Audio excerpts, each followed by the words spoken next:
Good morning विद्यार्थियों। फिलो institute 2023 के online platform पर सभी विद्यार्थियों का स्वागत है।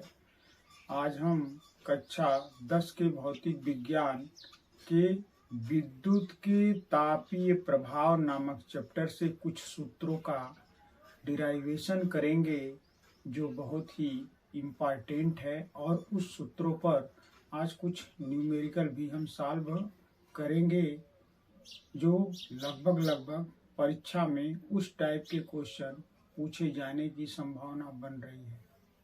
तो आइए हम लोग आज का टॉपिक देखते हैं कि हमारा टॉपिक क्या है। टॉपिक है चालक में व्यय ऊर्जा का परिकलन। कि कोई चालक यंत्र में जब विद्युत धारा प्रवाहित करते हैं तो वह चालक में हुई व्यय ऊर्जा का परिकलन हम कैसे करेंगे। आज हम उस सूत्र का डिराइवेशन कर रहे हैं कि हम किसी चालक यंत्र द्वारा व्यय हुई ऊर्जा का मान ज्ञात कर सकते हैं। तो आइए इस सूत्र का डिराइवेशन करने के लिए हम मान लेते हैं कि यदि किसी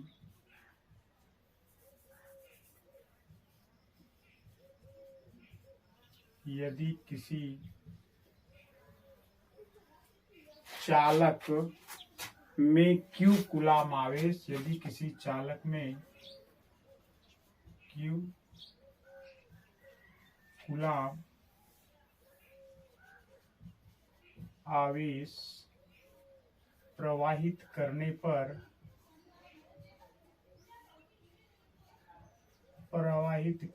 पर W जूल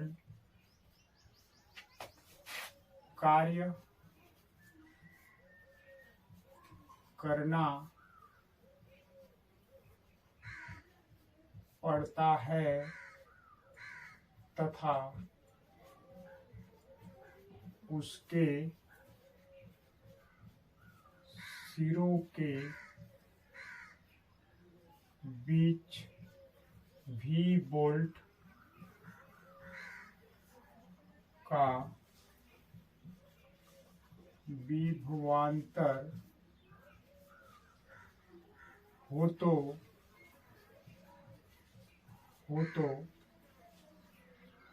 तो उस चालक पर विभव का मान ज्ञात करेंगे। मान लीजिए किसी चालक में Q कूलाम का आवेश प्रवाहित करने पर जो W जूल का कार्य करना पड़ता है, तो उसके सिरों पर V वोल्ट का विभवांतर हो, तो विभव की परिभाषा अनुसार जो विभव होगा, विभव V को वोल्ट में मापते हैं, ये वोल्ट इक्वल टू होगा W बाई Q। W को हम जूल में मापते हैं और ये Q को कूलाम में मापते हैं। यदि हम इस W का मान यहाँ से निकाल दें तो W जो कार्य है वो जूल में आता है। जूल बराबर इस V में, यानी V जो वोल्ट होगा, इस वोल्ट में गुणा हो जाएगा आवेश का, कूलाम का, ये कूलाम का मल्टीप्लाई हो जाएगा। और हम जानते हैं कि Q इक्वल टू क्या होता है, I इंटू टी होता है, Q इंटू आई टी होता है। तो Q की इसमें वैल्यू रख देंगे तो हमको W जूल इक्वल टू क्या प्राप्त होगा, V वोल्ट, Q तो गया, I इंटू टी, I का मान एम्पियर में और T का मान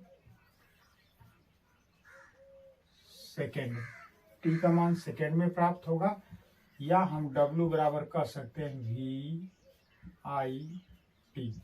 और इस सूत्र से हम क्या निकाल सकते हैं, किसी चालक में व्यय ऊर्जा का परिकलन कर सकते हैं। हमारा जूल कितने के बराबर आया, तो वोल्ट गुणे एम्पियर गुणे सेकेंड। जब हमारा वोल्ट जो विभव वोल्ट में होगा, धारा एम्पियर में होगी, टाइम सेकेंड में होगा, तो हमारा डब्ल्यू किस में आएगा, जूल में आएगा, व्यय ऊर्जा जूल में आएगी। इससे हम लोग क्या निकाल सकते हैं किसी चालक में व्यय ऊर्जा का मान निकाल सकते हैं। ये पहला सूत्र हो गया। अगर इसमें हम ओम का नियम लगा दें तो इसके और दो रूप बन जाएंगे। जैसे देखिए, ओम का नियम लगा दें। ओम का नियम होता है कि V इक्वल टू क्या होता है, आई इंटू आर। तो जब V की वैल्यू आई इंटू आर इसमें रख देंगे तो हमको यहाँ पे लिख दे रहे हैं कि V equal to I by R रखेंगे तो ये सूत्र हमको बन जाएगा W इक्वल टू आई से आई का स्क्वायर हो जाएगा, आई स्क्वायर आर इंटू टी। ये दूसरा इक्वेशन बन जाएगा। और जब हम क्या करें, इसमें आई की वैल्यू रख दें, आई बराबर क्या रख दें, V बाई आर इस फार्मूले में, तो हमको तीसरा एक फार्मूला का रूप देखने को मिलेगा। और जो W बराबर क्या हो जाएगा, V स्क्वायर आर स्क्वायर और यहाँ पे R इंटू टी, एक आर से आर कट जाएगा तो हमारा सूत्र आ जाएगा V square R into T. तो ये भी एक फार्मूला बन जा रहा है। तो हम देख रहे हैं कि चालक में व्यय ऊर्जा का 3 सूत्र मिल गया, V आई टी, W बराबर और W बराबर आई स्क्वायर आर टी और W बराबर V square R into T. तो हमको जब न्यूमेरिकल इस पर सॉल्व करेंगे तो जिस पहले न्यूमेरिकल को पढ़ते हैं, उनके मात्रकों से उनकी पहचान करते हैं, उसके बाद ये कंफर्म करेंगे कि कौन सा सूत्र अप्लाई होगा। जैसे एग्जांपल, जिसमें बोल्ट दिया हो, धारा का मान एम्पियर में दिया हो, सेकेंड टाइम दिया हो, तो हम इस सूत्र पे लगाएंगे। यदि हमें फार्मूले में धारा का मान दिया हो, रेजिस्टेंस दिया हो, समय दिया हो, तो इससे निकाल लेंगे। यदि हमको क्वेश्चन में वोल्टेज का मान दिया हो, प्रतिरोध रेजिस्टेंस का मान दिया हो, टाइम दिया हो, धारा न ज्ञात हो, तो हम इस सूत्र से चालक में व्यय ऊर्जा का मान ज्ञात कर सकते हैं। और इसको आप नोट डाउन कर लीजिए। तब तक मैं दूसरे टॉपिक पे चलता हूँ और इस पर कुछ न्यूमेरिकल भी सॉल्व करेंगे। तो इसको नोट डाउन कर लीजिए।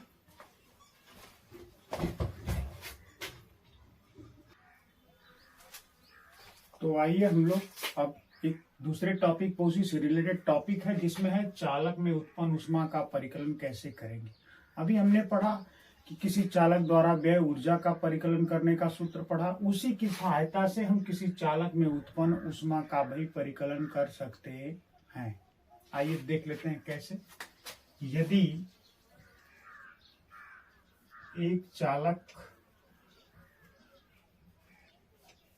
का प्रतिरोध R ओम हो, R ओम है, तो इसमें I एम्पियर की धारा, एम्पियर की धारा T समय तक प्रवाहित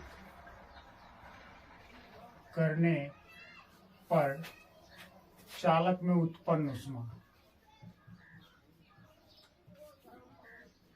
चालक में उत्पन्न ऊष्मा H हो तो अब चालक में उत्पन्न ऊष्मा का सूत्र होगा H बराबर व्यय ऊर्जा। H बराबर व्यय ऊर्जा, यानी H बराबर क्या होगा, हमारा W होगा और W बराबर VIT। क्यों? क्योंकि जो ऊर्जा होती है, ऊर्जा का ही रूपांतरण हम यांत्रिक ऊर्जा में और रासायनिक ऊर्जा में, विभिन्न ऊर्जाओं में रूपांतरण करते हैं। तो विद्युत ऊर्जा का ही रूपांतरण जब हम ऊष्मीय ऊर्जा में करेंगे तो जो व्यय हमारी ऊर्जा होगी वो ऊष्मीय ऊर्जा के रूप में होगी। तो व्यय ऊर्जा का हमारा सूत्र है W बराबर VIT। तो वह ऊर्जा ही ऊष्मीय ऊर्जा के रूप में कन्वर्ट होती है, इसलिए हमारा H बराबर सूत्र आ जाएगा W या VIT। VIT एक प्रश्न आता है कि ऊष्मीय ऊर्जा का जो मात्रक होता है वो कैलोरी होता है और कार्य का मात्रक जूल होता है। तो हम देख लेते हैं जूल और कैलोरी में क्या संबंध है। तो यहाँ पर ये होता है कि एक कैलोरी बराबर होता है 4.2 जूल लगभग माने होता है।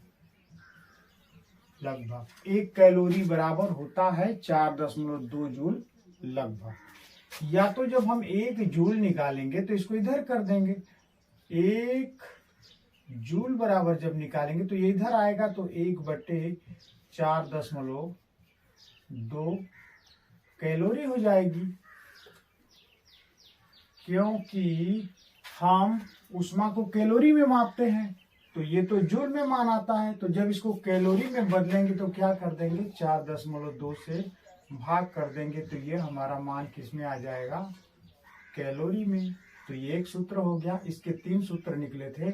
इसी प्रकार H का दूसरा सूत्र होगा I² RT बटे 4.2। ये क्या हो जाएगा, दूसरा एक और हो जाएगा, H बराबर V/R इंटू टी, और यहाँ पे लिख देंगे कि 4.2 R, इसको V इंटू टी कर लीजिए। ये तीसरा फार्मूला मिल गया। और एक ये फार्मूला हो गया, इसका भी मात्रक कैलोरी और इसका भी मात्रक कैलोरी।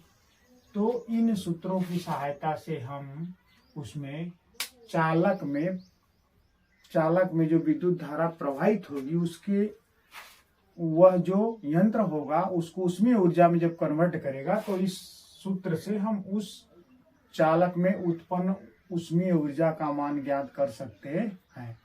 क्योंकि देखिए, यदि एक चालक होगा उसका प्रतिरोध R ओम का होगा, तो उसमें I एम्पियर की जब धारा T समय तक प्रवाहित करेंगे तो चालक द्वारा उत्पन्न ऊष्मा जो चालक को दी जाने वाली विद्युत ऊर्जा है या विद्युत ऊर्जा है, वही तो विद्युत ऊष्मीय ऊर्जा के रूप में कन्वर्ट होगी। तो व्यय ऊर्जा का सूत्र हमने अभी पढ़ा कि VIT, W बराबर VIT, वो जूल में होता था। यहाँ पर हम जानते हैं कि विद्युत ऊष्मीय ऊर्जा का जो मात्रक होता है वो कैलोरी होता है। तो इसी को हम कैलोरी और जूल में संबंध होता है, इस आधार पर जूल को कैलोरी में बदल लिया, तो हमारा सूत्र सीधे मिल गया, H बराबर W VIT 4.2 कैलोरी में। ये पहला फार्मूला है। दूसरा फार्मूला, ये तीसरा फार्मूला। इन सूत्रों की सहायता से हम किसी चालक में व्यय ऊष्मा का मान भी ज्ञात कर सकते हैं। आइए इन दोनों टॉपिकों पर एक एक न्यूमेरिकल देख लेते हैं। तो इसको आप नोट डाउन कर लीजिए, इसके बाद हम अभी आपको न्यूमेरिकल सॉल्व करा दे रहे हैं। ठीक है, नोट डाउन करिए।